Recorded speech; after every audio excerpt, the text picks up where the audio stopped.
उत्तराखंड के छोटे से गांव मोहनपुर में प्रिया कुमारी नाम की एक 23 साल की लड़की रहती थी। वो बहुत जिंदा दिल और हंसमुख थी। उसने अपनी जिंदगी के लिए बहुत सारे सपने देखे थे।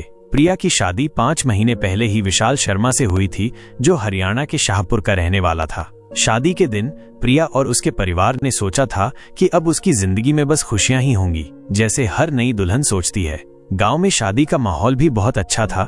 ढोल नगाड़े बज रहे थे और सब प्रिया के अच्छे भविष्य की दुआएं दे रहे थे। जब प्रिया अपने घर से विदा हो रही थी तो उसकी मां की आंखों में आंसू थे और पिता भी उदास थे, लेकिन उन्हें उम्मीद थी कि उनकी बेटी अपने नए घर में बहुत खुश रहेगी। मगर प्रिया के ये सुनहरे सपने जल्द ही टूटने लगे।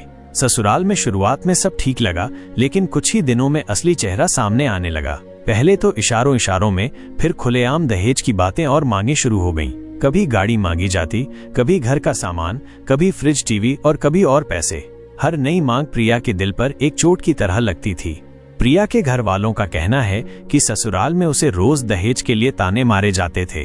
उसे कहा जाता कि उसके माँ बाप ने शादी में कुछ नहीं दिया, कि वो खाली हाथ आई है। उसे मेहमानों के सामने भी बेइज्जत किया जाता था और परिवार के फैसलों से दूर रखा जाता था।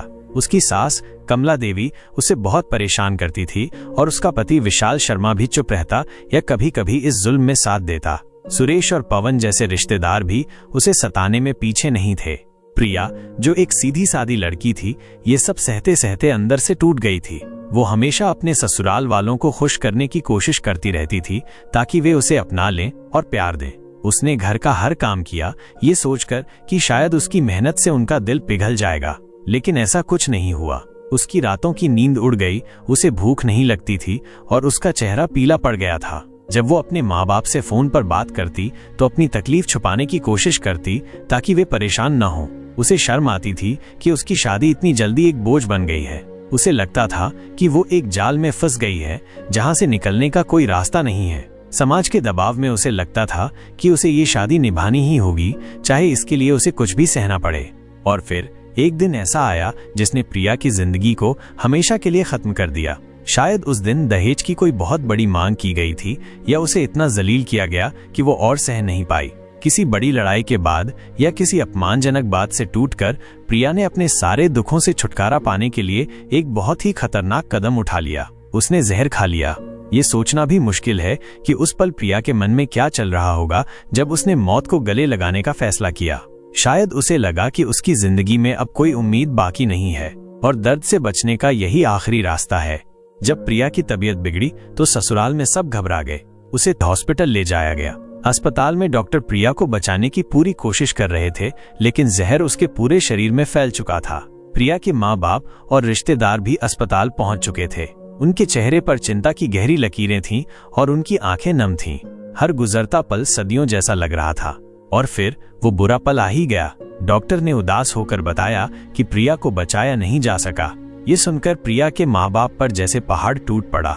उसकी माँ की चीख पूरे अस्पताल में गूंज उठी और पिता चुपचाप जमीन पर बैठ गए। उनकी आंखों से आंसू रुक नहीं रहे थे। उनके लिए तो जैसे दुनिया ही खत्म हो गई थी। उनकी प्यारी बेटी, जिसके लिए उन्होंने इतने सपने देखे थे, आज दहेज के लालच की वजह से चली गई थी। मोहनपुर गांव में मातम छा गया। प्रिया के अंतिम संस्कार के वक्त हर आंख नम थी और हर दिल में दहेज के खिलाफ गुस्सा भरा था। प्रिया की ये दर्दनाक कहानी सिर्फ एक परिवार का दुख नहीं है, बल्कि ये हमारे समाज में आज भी मौजूद दहेज जैसी बुरी चीज का एक जीता जागता सबूत है। ये घटना हमें फिर सोचने पर मजबूर करती है कि आखिर हमारी बेटियां कब तक इस लालच और हिंसा का शिकार होती रहेंगी। कानून होने के बावजूद क्यों आज भी दहेज के नाम पर इतनी जाने जा रही हैं? प्रिया के परिवार ने हिम्मत नहीं हारी। उन्होंने पुलिस में शिकायत दर्ज कराई और अपनी बेटी के लिए इंसाफ मांगा। पुलिस ने मामले की गंभीरता को समझा और तुरंत कार्रवाई की। जांच और परिवार के बयानों के आधार पर प्रिया के पति विशाल शर्मा, उसकी सास कमला देवी और 2 रिश्तेदार सुरेश और पवन को गिरफ्तार कर लिया गया है। उन पर दहेज उत्पीड़न और गैर कुदरती मौत से जुड़ी धाराओं के तहत केस दर्ज किया गया है। ये कानूनी लड़ाई लंबी होगी, लेकिन प्रिया का परिवार अपनी बेटी को इंसाफ दिलाने के लिए पूरी तरह तैयार है। हमें अपनी बेटियों को मजबूत बनाना होगा ताकि वे ऐसी ज्यादतियों के खिलाफ आवाज उठा सकें, और समाज को दहेज मांगने वालों का बहिष्कार करना होगा। ये वक्त है कि हम सब मिलकर इस बुराई के खिलाफ आवाज उठाएं और हर बेटी को इज्जत और सुरक्षा से जीने का हक दिलवाएं। अगर आपको ये कहानी पसंद आई है तो इसे लाइक जरूर करें और हमारे चैनल को सब्सक्राइब करना न भूलें। और हाँ, क्या आप भी दहेज जैसी बुरी रस्म के खिलाफ हैं? अपनी राय कमेंट करके हमें जरूर बताएं।